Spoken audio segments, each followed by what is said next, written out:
Good morning students. The H B. Kapadia new high school में आपका हार्दिक स्वागत है। मित्रों, आज हम हिंदी में इकाई 4 कर्मयोगी लाल बहादुर शास्त्री के बारे में अभ्यास करेंगे। मित्रों, लाल बहादुर शास्त्री भारत के लोकप्रिय नेता थे। जवाहरलाल नेहरू की मृत्यु के बाद वे स्वतंत्र भारत के दूसरे प्रधानमंत्री बने। उनका जन्म 2 अक्टूबर 1904 मुगल सराय वाराणसी में हुआ।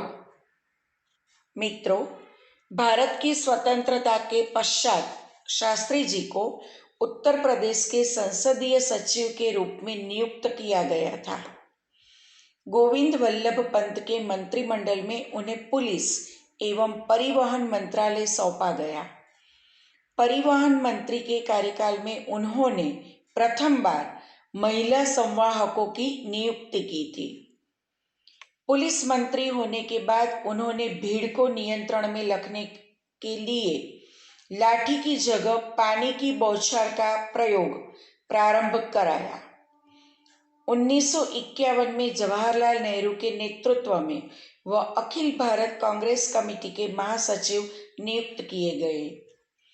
उन्होंने 1952, 1957 एवं 1962 के चुनावों में कांग्रेस पार्टी को भारी बहुमत से जिताने के लिए बहुत परिश्रम किया।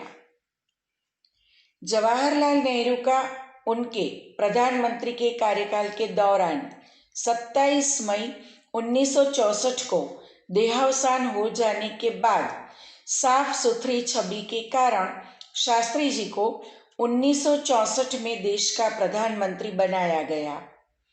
उन्होंने 9 जून 1964 को भारत के प्रधानमंत्री का पदभार ग्रहण किया। मित्रों, उनके शासनकाल में 1965 का भारत पाकिस्तान युद्ध शुरू हुआ। इससे 3 वर्ष पूर्व चीन का युद्ध भारत हार चुका था। शास्त्री जी ने अप्रत्याशित रूप से हुए इस युद्ध में नेहरू के मुकाबले राष्ट्र को उत्तम नेतृत्व प्रदान किया और पाकिस्तान को करारी शिकस्त दी। इसकी कल्पना पाकिस्तान ने कभी सपने में भी नहीं की थी। ताशकंद में पाकिस्तान के प्रधानमंत्री अयूब खान के साथ युद्ध समाप्त करने के समझौते पर हस्ताक्षर करने के बाद 11 जनवरी 1966 की रात में ही रहस्यमय परिस्थितियों में उनकी मृत्यु हो गई। उनकी सादगी, देशभक्ति और ईमानदारी के लिए मरणोपरांत भारत रत्न से उन्हें सम्मानित किया गया। तो आइए विद्यार्थी मित्रों, हमारे ऐसे लोकप्रिय नेता लाल बहादुर शास्त्री जी के बारे में हम अभ्यास करेंगे।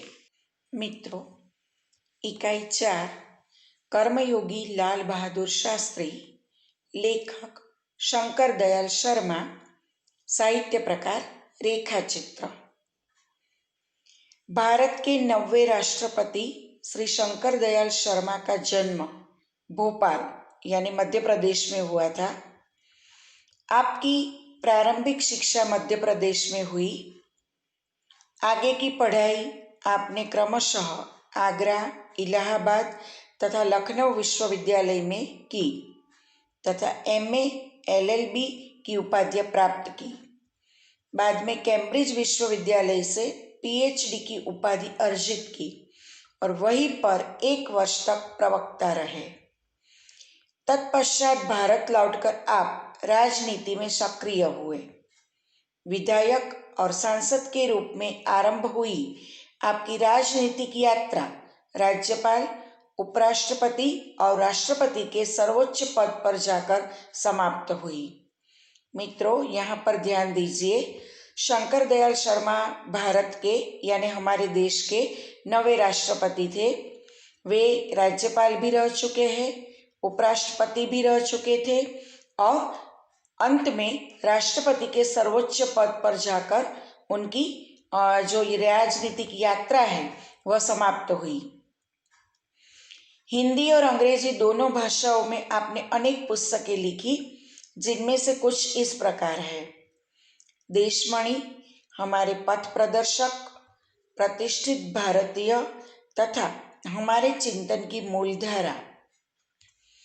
कर्मयोगी लाल बहादुर शास्त्री रेखा चित्र में लेखक शास्त्री जी के व्यक्तित्व का विश्लेषण करते हुए यह निष्कर्ष प्रस्तुत करते हैं कि अपनी कर्मठता के गुण के कारण लाल बहादुर शास्त्री एक अति सामान्य परिवार से उठकर देश के प्रधानमंत्री पद तक पहुंचे। वे कर्म को ही ईश्वर मानते थे। कर्म के प्रति अटल आस्था एवं संपूर्ण समर्पण उनके जीवन विकास का मूलाधार था। इस इकाई में समर्पण भावना, कर्तव्यनिष्ठा, कर्मठता और सेवा जैसे मूल्य को समाविष्ट किया गया है।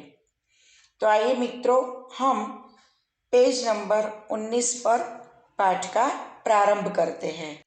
शास्त्री जी के नाम के साथ कर्मयोगी विशेषण जोड़ना बिल्कुल उपयुक्त है। कर्मयोगी यानी कर्म के रास्ते पर चलने वाला, उपयुक्त यानी उचित। शास्त्री जी के नाम के साथ कर्मयोगी विशेषण जोड़ना बिल्कुल उपयुक्त है, क्योंकि मुझे तो उनका सारा जीवन ही कर्म से भरा हुआ मालूम पड़ता है।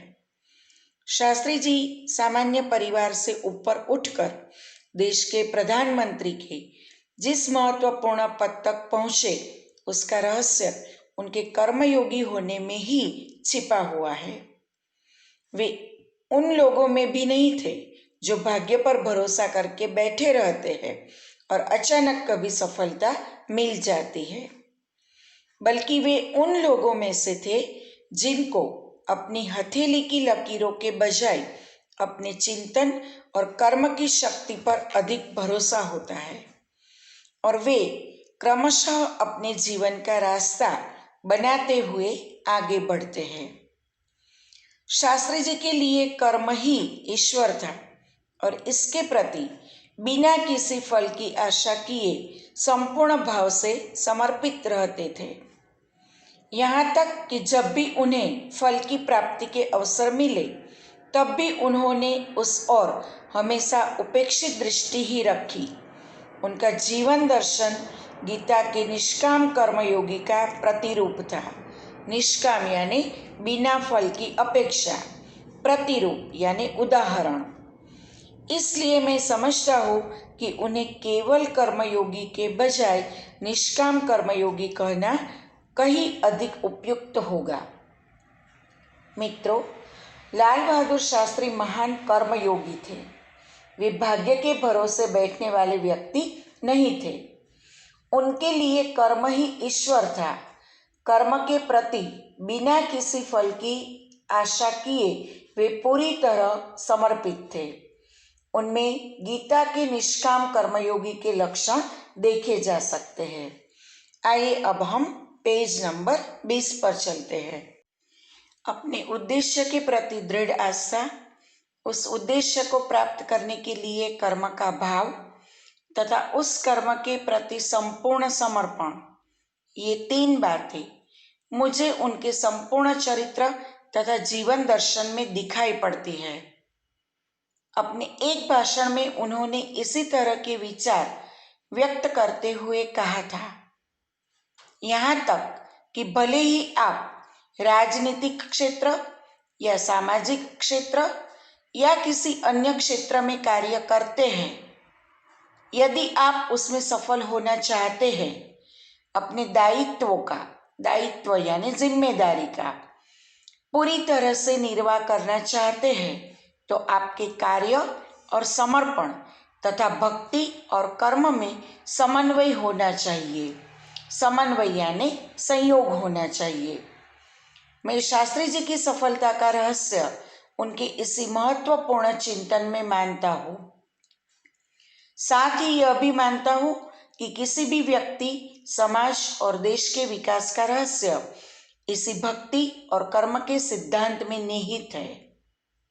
मित्रों, शंकर दयाल शर्मा शास्त्री जी के बारे में बताते हुए कहते हैं कि शास्त्री जी के चरित्र और जीवन दर्शन में 3 बातें मुख्य थी।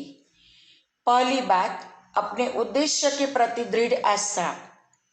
दूसरी बात, उस उद्देश्य को पाने के लिए कर्मयोग का अनुसरण करना। और तीसरी बात, अपने कर्म के प्रति संपूर्ण समर्पण। शास्त्री जी मानते थे कि जीवन के किसी भी क्षेत्र में सफल होने के लिए समर्पित भाव से कर्म करना जरूरी है। कर्म के प्रति मन में भक्ति भी होनी चाहिए।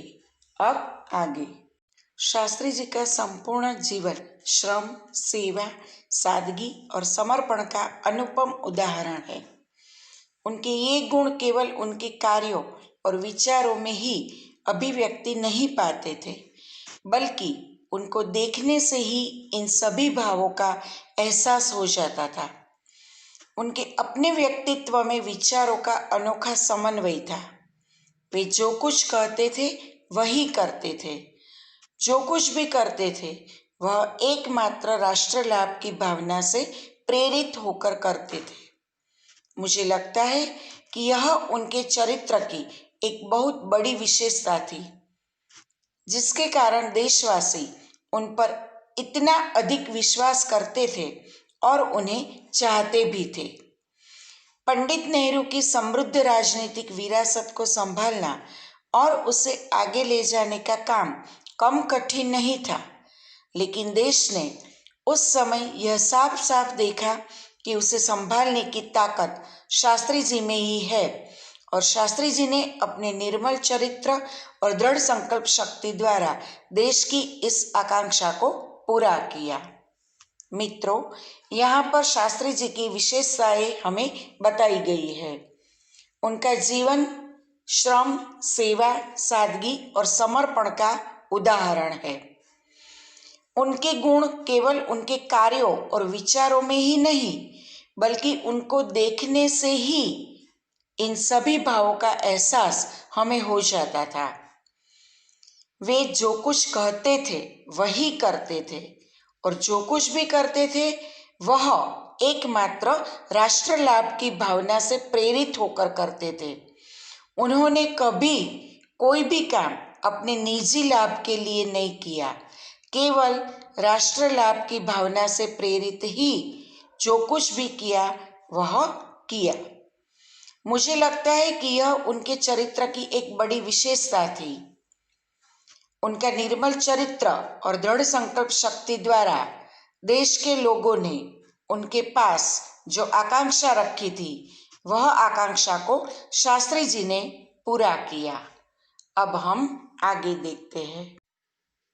शास्त्री जी की एक सबसे बड़ी विशेषता यह थी कि वे एक सामान्य परिवार में पैदा हुए थे। सामान्य परिवार में उनकी परवरिश हुई, और जब वे देश के प्रधानमंत्री जैसे महत्वपूर्ण पद पर पहुंचे तब भी वह सामान्य ही बने रहे। विनम्रता, सादगी और सरलता उनके व्यक्तित्व में एक विशिष्ट प्रकार का आकर्षण पैदा करते थे। इस दृष्टि से शास्त्री जी का व्यक्तित्व बापू के अधिक करीब था, और कहना न होगा कि बापू से प्रभावित होकर ही सन 1921 में उन्होंने अपनी पढ़ाई छोड़ दी थी। विद्यार्थी मित्रों, आपने सुना होगा कि कोई भी व्यक्ति जन्म से महान नहीं होता, अपने कर्म से महान होता है। तो इस उक्ति को लाल बहादुर शास्त्री ने अपने जीवन में पूरी तरह से चरितार्थ की। उनका जन्म एक साधारण परिवार में हुआ था और परवरिश भी एक साधारण परिवार में हुई थी। प्रधानमंत्री जैसे उच्च पद पर पहुंचने पर भी वे सामान्य ही बने रहे। विनम्रता, सरलता, सादगी और जन सेवा की भावना उनके व्यक्तित्व के अभिन्न अंग बन गई थी। ये सारे गुण महात्मा गांधी में भी थे, जो शास्त्री जी में अपने आप आ गए थे। तो हम इस दृष्टि से कह सकते हैं कि शास्त्री जी का व्यक्तित्व बापू के अधिक करीब था, और बापू से प्रभावित होकर ही सन 1921 में उन्होंने अपनी पढ़ाई छोड़ दी थी। अब आगे पेज नंबर 21 पर चलते हैं। शास्त्री जी पर भारतीय चिंतकों डॉक्टर भगवान दास तथा बापू का कुछ ऐसा प्रभाव रहा कि वह जीवन भर उन्हीं आदर्शों पर चलते रहे तथा औरों को इसके लिए प्रेरित करते रहे। शास्त्री जी के संबंध में मुझे बाइबिल की वह उक्ति बिल्कुल सही जान पड़ती है कि विनम्र ही पृथ्वी के वारिस होंगे। मित्रों, विनम्रता, सादगी और सरलता शास्त्री जी के व्यक्तित्व में घुल मिल गई थी। वे जीवन भर महात्मा गांधी तथा डॉक्टर भगवान दास के आदर्शों पर चलते रहे। विनम्र ही पृथ्वी के वारिस बनेंगे, बाइबिल की यह उक्ति उन पर सही बैठती थी। बाइबिल यानी ईसाई धर्म का जो धर्म पुस्तक है उसका नाम है बाइबिल। वे स्वयं को कभी शासक न मानकर हमेशा जनता का सेवक ही अपने आप को मानते थे। मित्रों, आज हम यहाँ तक पाठ सीमित रखते हैं। अगले सेशन में आगे चलेंगे। Thank you. जय भारत, जय हिंद।